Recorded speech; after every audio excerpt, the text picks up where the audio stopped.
Welcome to the Free from Wall Street podcast, where we share how we have done over $200 million in real estate deals to create, preserve, and pass on generational wealth without the roller coaster ride of the stock market. If you're ready to start investing with purpose, visit freefromwallstreet.com. But for now, let's dive into this episode. So yeah, I think there's a lot of intersection between just business and kind of the ministries that you guys are running, and the more efficient and effective you can be and how you build and create the foundation of how efficiencies are built into the business. We've done it the right way and we've done it the wrong way. Well, the wrong way first and for many years, and then learned along the way that there was more efficient, effective ways to create an organization with a culture of accountability and transparency and efficiency. So what we used to do as entrepreneurs, and you guys, I think of ministers as entrepreneurs, right? You have to start from nothing and build something, and then you have to typically find capital to continue running, and then you need systems and operations to complete the mission, right? So it's not that different in my mind, marketplace ministry or kingdom battlefield ministry, right? I think it's very much dovetailed together. So what we used to do is go in and say, okay, here's what I need to do. And the EOS system, the entrepreneur operating system, if you need some book recommendations for these things, this is a system of business that you either implement or you don't. You can't go halfway. You can't go 75%. You don't get to use 3 or 4 of the tactics and say that this is going to integrate into my system. It's not, right? So if this is not for you, fine. I hope that whatever is working for you is working really well. The most successful business owners that I know run a system very similar to this, if not this. And really, it's just kind of top-down planning, right? And we've all heard the nuanced cliches of failing to plan is planning to fail and some of these things. But the truth of the matter is that if you're reacting in your business or in your ministry, you're too late. Right. So spending time thinking, forward thinking, and knowing how to plan a process. Now you have to pivot when things go wrong, right? And that's absolutely always going to be the case. But if you're not spending the time creating the vision and creating the annualized plan, the quarterly plan, and then the weekly things, and even down to the daily things that need to get done, you're reacting. And I have been caught flat-footed many a time in business. And every time I react, we lose time or money, frankly. If we are ahead of it and we're putting the systems and processes in place so that we can plan and get ahead of those things, that's where you want to be. So this is very much about that, right? The entrepreneur operating system is very much about how to sit and think and take the time to plan on what you're going to do and then prioritize those plans. And priorities can shift, right? Especially in the world that you guys are in, and even in the world that we're in. But as priorities start to shift, you can make a weekly assessment as to whether or not the activities that you're going to do getting implemented will help you or hurt you in achieving those priorities. So the first thing is the accountability chart, right? And Seal, you want to pull up ours? So the accountability chart is basically what you think you want the organization to look like. And in the beginning, you will be in every seat, right? Because especially if you're by yourself, right? Then you're in the visionary seat, you're in the operations seat, you're in the sales seat, you're in the capital raise seat, you're in the, putting the hand to the plow. I mean, you name it, you can see yourself in all those seats. But what we're trying to do is get to the next step of when I am going to get pulled out of this seat, what is that role going to look like, and who is that person, and what activities will they be responsible for? So in the beginning of the company, Travis and I sat in every single seat, right? We were the visionary, we were the operator, and then that kind of teed off into acquisitions, dispositions, finance, all these different things, right? But we knew that as we continued to grow and become efficient, we would not be able to do everything, right? And so really what we were doing is saying, okay, what is the next role? What will the acquisitions role do, right? What will the dispositions role do? If there's a marketing role, who's in charge of the social media platform? Who's in charge of creating the content, right? So like just putting stuff on social media is great, but what content are you putting on social media? So who's creating that content, who's putting it into PDF format, who's creating the videos, who's uploading it. And these are things that become bottlenecks in your business, right? So we're happy to share this just to give you guys an idea, but we'll just share ours. So, and we color code ours, by the way. So if it's green, the right person is in the right seat. If it's yellow, we're maybe not even sure. Like, yes, we think that the right person's in the right seat, but maybe that could be a future role. And if it's red, it's wrong. Like there's nobody, the wrong people are in that seat. And to admit that you have wrong people in wrong seats is not a problem, right? What it does is it helps you expand the vision forward to say, as we move forward, we know that we're looking for this volunteer. We know that we're looking for this person, right? So at the top, you can see me as the visionary, right? I'm leading, I have ideas, I have big relationships, creative problem solving, in charge of the culture, whale hunting, meaning finding big clients and big deals.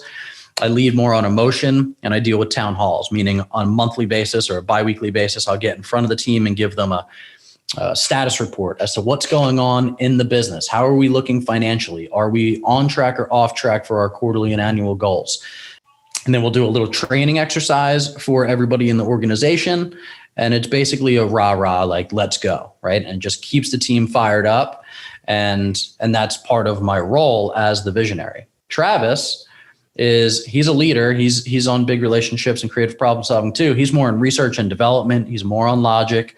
He also helps control the culture. But you'll see, because we're co-founders, right? We have two kind of at the top as co-owners. But there can only be one visionary. So if you read the EOS books, they talk about visionary and they talk about integrators. No, implementers, right? So you have visionaries and you have implementers, people that have the big vision. And if you know a lot of visionary type people like me, you know that where the rubber meets the road is not where I excel. The process is not where I excel. The Excel spreadsheets is not where you want me putting information in. I'm not good at it, right? Somebody just talked about handling a CRM. I can get on the phone and talk to people all day long. Don't expect that conversation to make it into a CRM, because that's just not me, right? And know thyself, right? And we can talk about some guardrails that you can put in place and some things that you can easily shift around to help you accomplish the goals that need to get accomplished, but maybe not so you're working so far outside of your comfort zone that it's mentally or spiritually taxing on you. So that's where you get a integrator like Sean, right? Sean is all about leading, managing, holding people accountable. He's in charge of the profit and loss statements. He's removing obstacles. For who? For me. Sean's job is to not tell me no. It's to tell me not now and how. Right. And that wasn't from me. That was from an EOS coach that came in, because I was very much happy with Sean telling me no to my big ideas that I thought were fantastic, because we couldn't do them yet. But they said, no, you know what? As an integrator, it's not your job to tell the visionary no. It's to tell them how and when. So maybe it's a not right now, right? But maybe it's in next quarter, or we can revisit this in 2 quarters, because the integrator needs to see where the rubber meets the road in the next 90 days. How are we implementing some of the vision on a piece by piece basis? And so that's the leadership piece, right? And then you have the next level is management. What roles are we managing? So for us, it's marketing, it's sales, it's deal management, capital management, meaning how does capital move in and out of the business? And then what else is over there?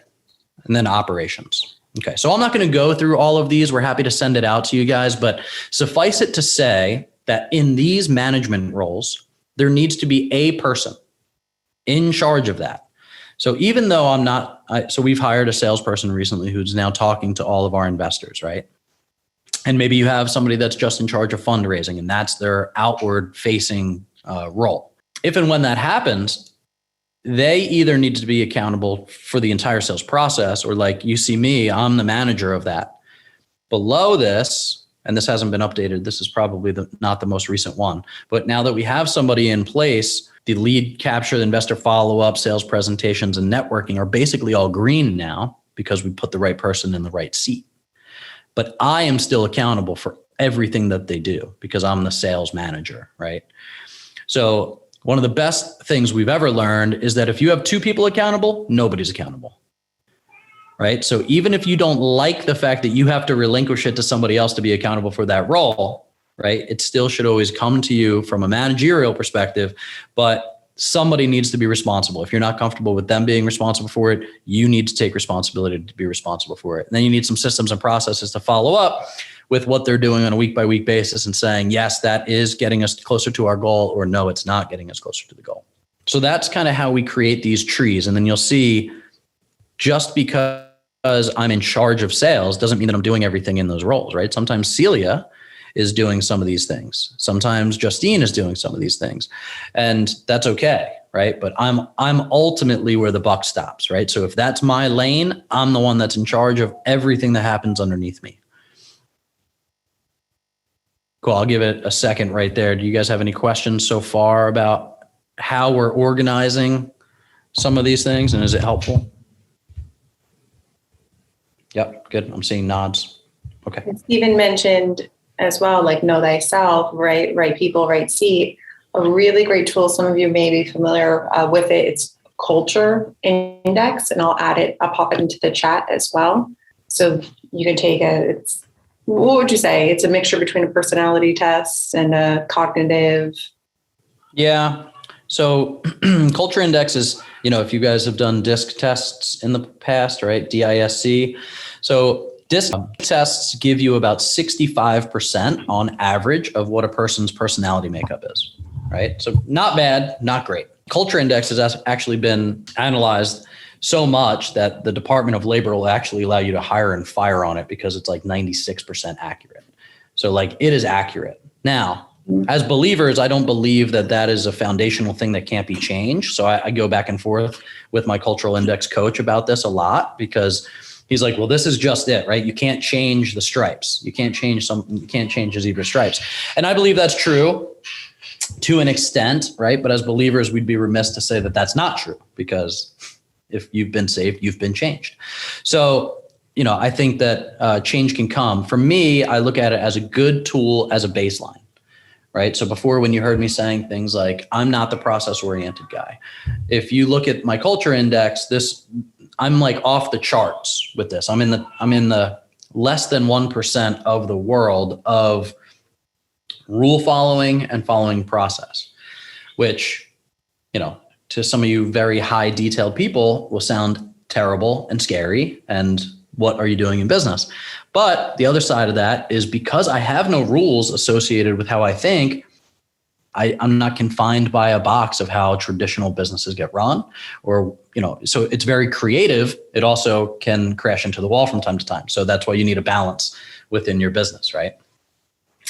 But it's a very good tool. And I think they might have even some nonprofit discount pricing for some things. And we might be able to get maybe a mastermind kind of access where one username could get passed along to all of us. Because what it does is it gives you an idea as to 4 different personality indicators, right? One is drive, meaning if left independently, will you go build a business? Or if left independently, you won't do anything until somebody tells you what to do, right? Where it's not to say that you're not motivated, it's to say that you're not entrepreneurial in the sense that you're going to go do something because you can't help yourself, right? Left alone for 10 minutes, I'm going to build a business. I just can't help myself. That being said, my wife will wait to get told what to do. She's not entrepreneurial in the way that I am, but she's a fantastic process-oriented person, administratively gifted, but she's a great number 2, right? She would never be a great number 1 though, because she wouldn't know where to go. Number 2 would be extroversion, right? Are you more extroverted? Are you more introverted? And what I like about Culture Index isn't a yes or no like DISC. It's to what extent along the continuum is somebody like that?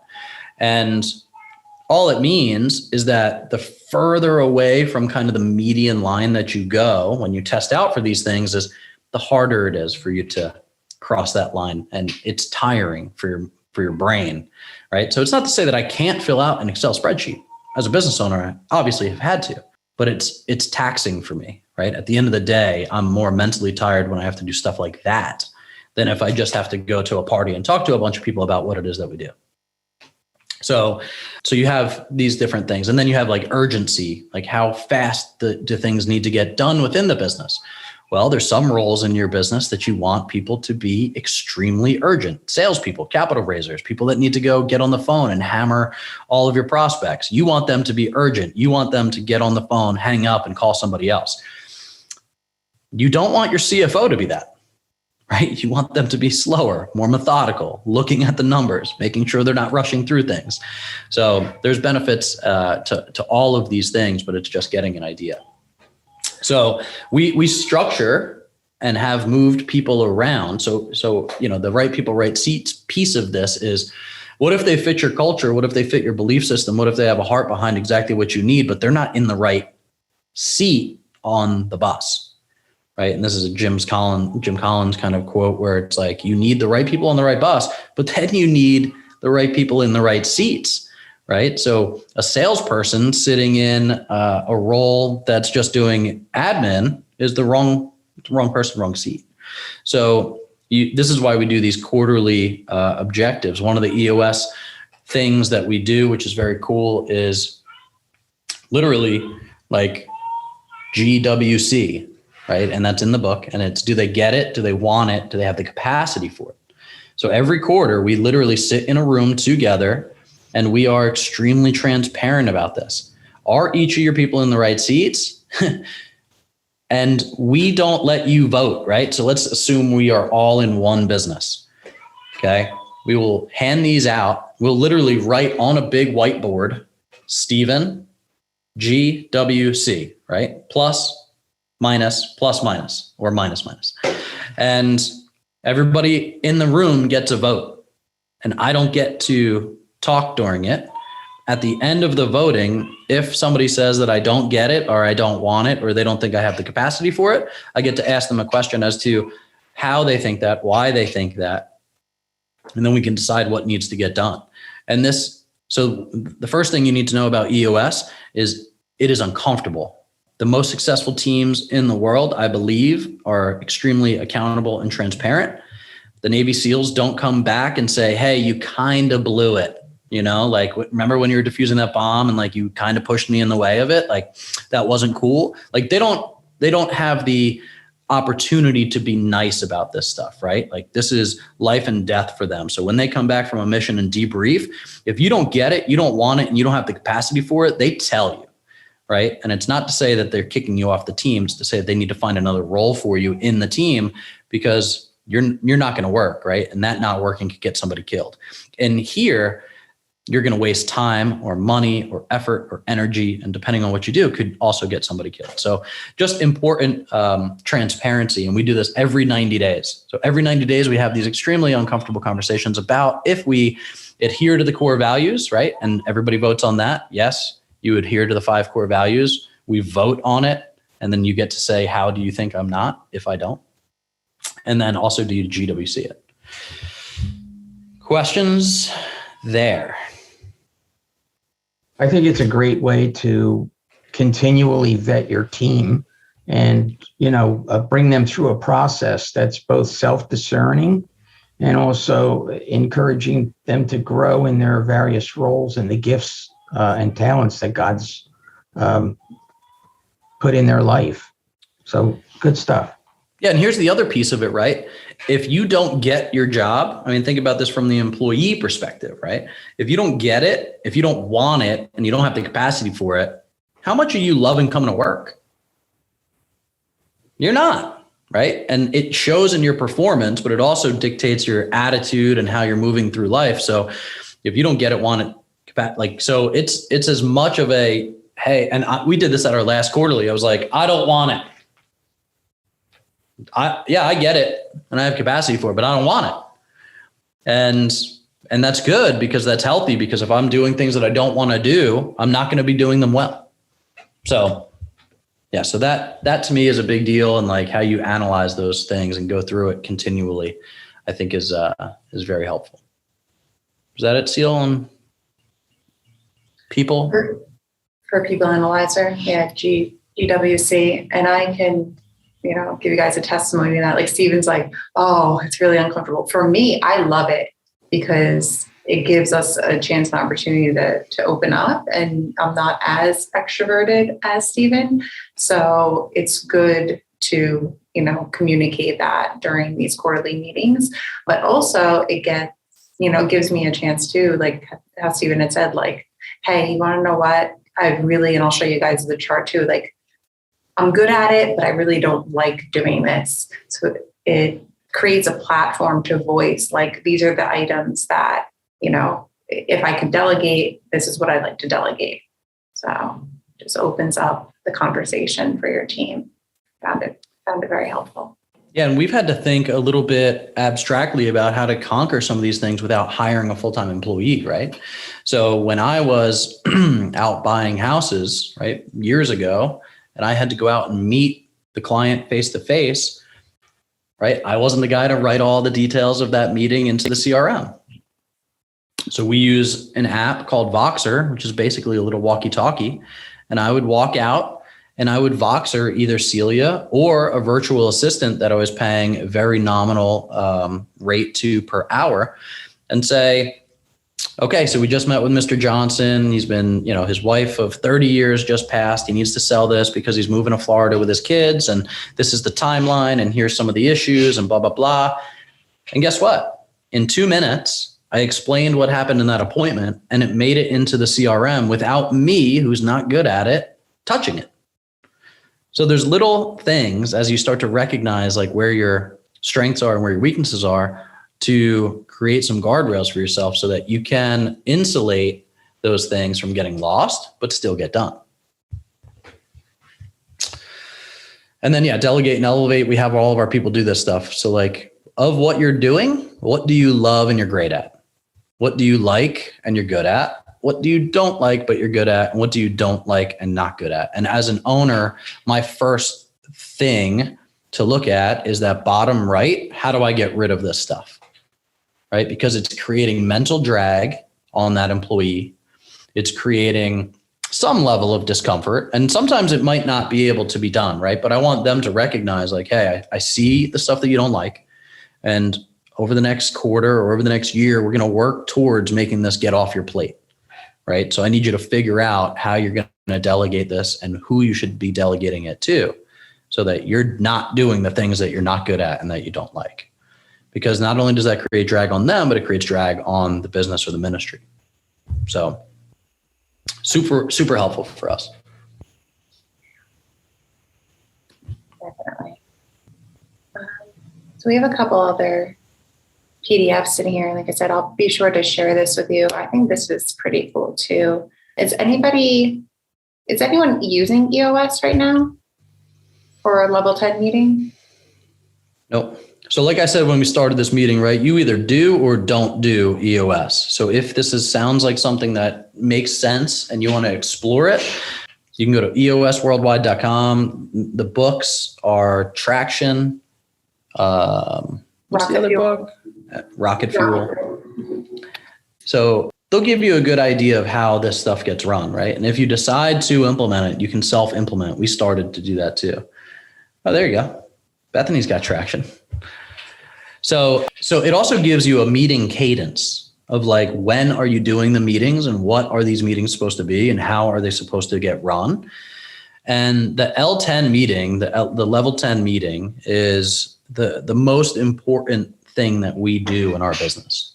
The annual projections are great. The quarterly rocks that go into the weekly scorecard, all of that stuff is great, right? And we can get into nuts and bolts of that stuff with you guys if you so choose. But the most important thing is this level 10 meeting. And we call it a level 10 meeting, or they call it a level 10 meeting, because it simply is what the goal is, right? We are trying to get to level 10. So every meeting is the same. It's a 5-minute, it starts the same. So for us, we do a 10 o'clock L10 meeting. We actually start at 9:30. I forget the times. We start at 10, we do 30 minutes of prayer, and then we have a 90-minute L10 meeting. So every meeting is 90 minutes. It starts the same way. Segue, we go around the room real quick. It's 5 minutes. Give me a business win. Give me a personal win. Why do you do this, right? Psychologically, in these meetings, typically you start talking about all the problems that you have to deal with. Well, that's great. And that's how you move the ship forward. But without that rah-rah 5 minutes of what are we winning at, it's really a pretty dreary meeting, right? So we spend 5 minutes, business win, personal win, and that's just our own personal cadence. We like to hold each other accountable personally. Like, how are you doing in your personal life with your wife, with your kids, with your health goals, with your eating goals, with your exercise goals, whatever they are, because I believe happy employees and balanced employees in their personal lives make better employees in their work lives. And I assume the same is true in ministry. You guys don't care if you're saving the world and somebody's marriage is falling apart, right? So giving people the opportunities to make sure that those things aren't falling out of place and keeping the pyramid in the right direction is important for us. So business win, personal win. Scorecard, we create a scorecard. So every person has 3 to 5 numbers that they track every single week that we put into an Excel spreadsheet. And at the end of the week, they fill it in. And on Monday morning, we check it off. How you would organize that in your own organization, I don't know. For us, let's say sales calls, it's like we have to contact 8 people a week, right? We have to have 8 calls a day or whatever the metric is, right? And if those metrics don't get completed that week, we just want to know why. This is not the time to talk about why, by the way. 5 minutes is just to show everybody where you're at in your scorecard. Did you hit it? Did you not? If you did not, you will add it to the list of the IDS, which is called issues, discuss, and solve. We'll get to that in a minute. Rock review. The rock review is a 90-minute or a 90-day rock. That rock is the priority for you. Every person has 1 to 3 rocks that they are responsible for in the organization that will move the ball forward for the organization for their annualized goals, right?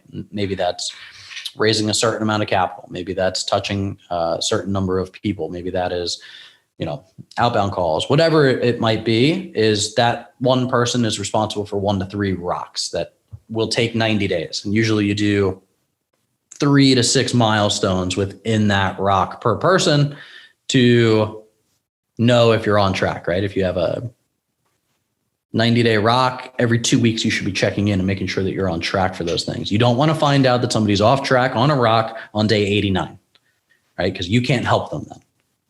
But if you're finding out every 2 weeks exactly where they're at, then you can. Customer employee headlines. This is typically good. Sometimes it could be a challenge, but throughout the week, our team tracks what they're hearing from customers and employees.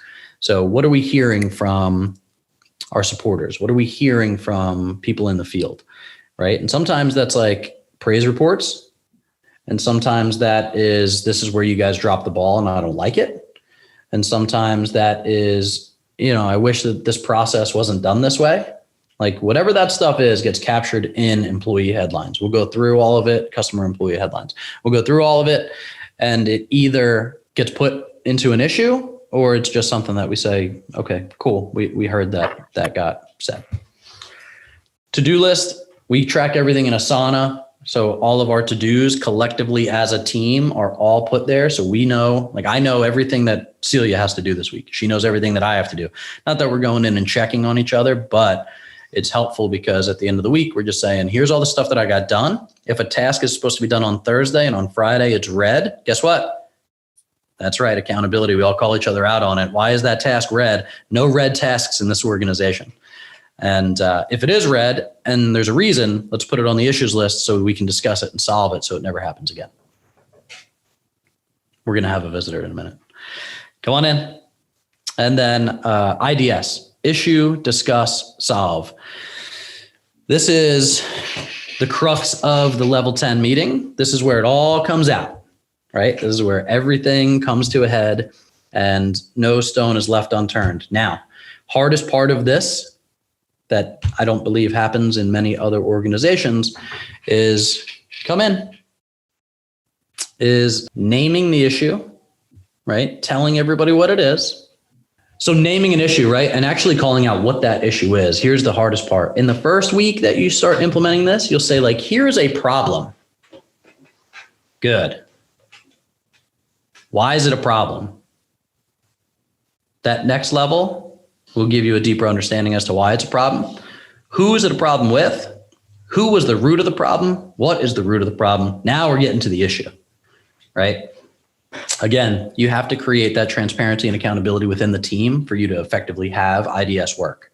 Because if you're just going to name problems and then tell you what Band-Aid to put on the problem, but the issue still lives on, you haven't solved the issue. And that's why I like what this is called. It's issue, discuss, solve. What does solve mean? Solve means it never comes up again. And I don't mean like it doesn't come up for a couple of weeks. I mean, it never comes up again. So sometimes dealing with an issue means going through this problem to the extent that it is painful, right? But I promise you it's worth it, because when you start dealing with issues that don't come up again and you've really solved for them, then you know that the new things that come up are important to deal with, and you can prioritize those things. So let's say we have 10 issues that come up throughout the week. When we start IDS, we spend a couple minutes and we just prioritize them. Like, what is the top priority to deal with? Because you only have 60 minutes. These meetings do not run past 90 minutes. For efficiency purposes of everybody's lives and the business, it can't. So you prioritize what they are and you go through that issue until it is solved, right? And maybe that means, sometimes it means a separate one-on-one meeting with somebody, right? To say, okay, this marketing thing needs to get done.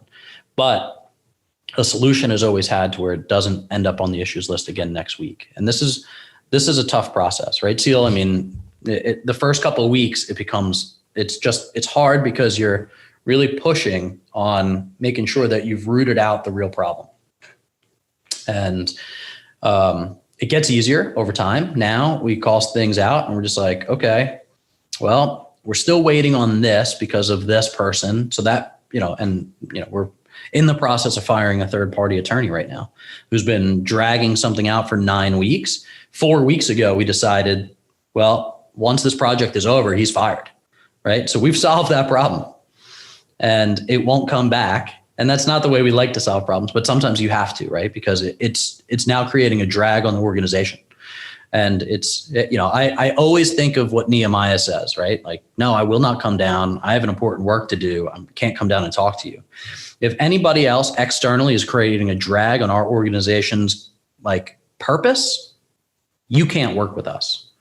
And that's just because that's our call, right? So sometimes those IDSs come to a head where it's like, nope, we can't work with that person anymore. And sometimes they come with really, really fruitful things of like, well, why is that happening? Well, it's happening because I don't have the tools, skill set, money, finance, whatever it is behind me to get this thing accomplished. And then you get to figure out, okay, maybe that's a quarterly rock we have to deal with next quarter because somebody doesn't have a skill set. Maybe we need to hire somebody. Different things come out of these conversations. And everybody's involved, by the way, right? The whole let's do these one-on-one closed door conversations with employees. We don't do that, right? We're the Navy SEALs. Everybody's talking about everything in front of everybody so that we all have an opinion and we all know how to row together and can hold each other accountable to those purposes. So love IDS. It's a 60-minute process. Again, prioritize which ones, go through them. Don't move on until it is absolutely solved. And we've even had people go, hey, I don't think that's solved, right? 5 people on the team say, we're good to move on. And one person goes, I don't think so. Okay, why not? Why isn't it solved yet? Right? And then you kind of get a little bit deeper. So anyway, so that's IDS. After you IDS, we conclude. We just do a recap of the to-do lists, and then it's a 5-minute go around. Everybody good? Everybody know what they're doing for the next week? Cool. Let's rate the meeting, right? And we rate the meeting between 1 and 10. And that's not necessarily about how you feel about the meeting, right? We don't have emotional scorecards. Oftentimes I will feel coming out of a meeting that we just kind of got beat up a little bit, and it's a level 10 meeting. And it's a level 10 meeting because everything got accomplished at the same time, same cadence. Everybody has rocks moving. Everybody has to-dos done. We solved a lot of issues, and now we can move on kind of fresh. We start every week that way on Monday, which is fun actually for us, because I don't know about you guys, but on Monday morning, my phone lights up from 9 to noon because everybody's hitting it. They're back in the office. They're going to call you. They're ready to get things moving. And my whole team is unreachable. My whole team is unreachable until noon because we're all in this meeting. That's the other thing is phones down, no electronics. You get called out if you start doing this in our meetings. You start doing this and you're on the call, you get called out. I'll take screenshots of you and send it to you while you're on the meeting. So it'll pop up on your phone that you're looking at. Like, hey, what's up? Because if you're going to be here, right, be here. Because it's disrespectful to the rest of the team, and we can't effectively IDS anything if part of the team is checked out, right? So you're going to be here, let's be here. And if you can't be here, don't accept my meeting invites, right? Tell me, no, I can't be there. I can't be present in that meeting because I have other things that are going to distract me. Okay, fine, we'll reschedule. So this has been a game changer for us. We ran our business like this. For 6 years, we did not use this. And now I don't know how exactly correlative this is, right? But from the 6-year period of time till now, right, we have 10x'd our business from using this program till now. It is a game changer. And we had to fire half of the team that would not get on board with this. They did not like it. So when I say you have to do it or you don't do it, it's literally an organizational understanding as to how you're going to run or not run an organization. It's just, we see an immense value to it. It has made things much easier. Issues come to the surface much faster and they get solved much quicker. So, I encourage you to read through it and see if it's a fit for you guys. If you have any questions on how to implement it, let us know. There are third-party implementers that'll come to your location with your whole team, shut you down for a 3-day workshop, and create everything from that accountability chart to the core values. And some of you have some of these things already in place, but they will tighten it up. They will go through it all with you and get it to a place of implementation in about 72 hours. But we're happy to share kind of what we've learned through the process as well. And everybody knows as they're going through the interview process with us that this is how we run. And I love it because it gives people such an expectation of how tight everything is, because everything is tracked, right? And what gets measured matters. Thanks for listening to the Free from Wall Street podcast. If you like what you hear, leave us a rating and review and let us know what you think.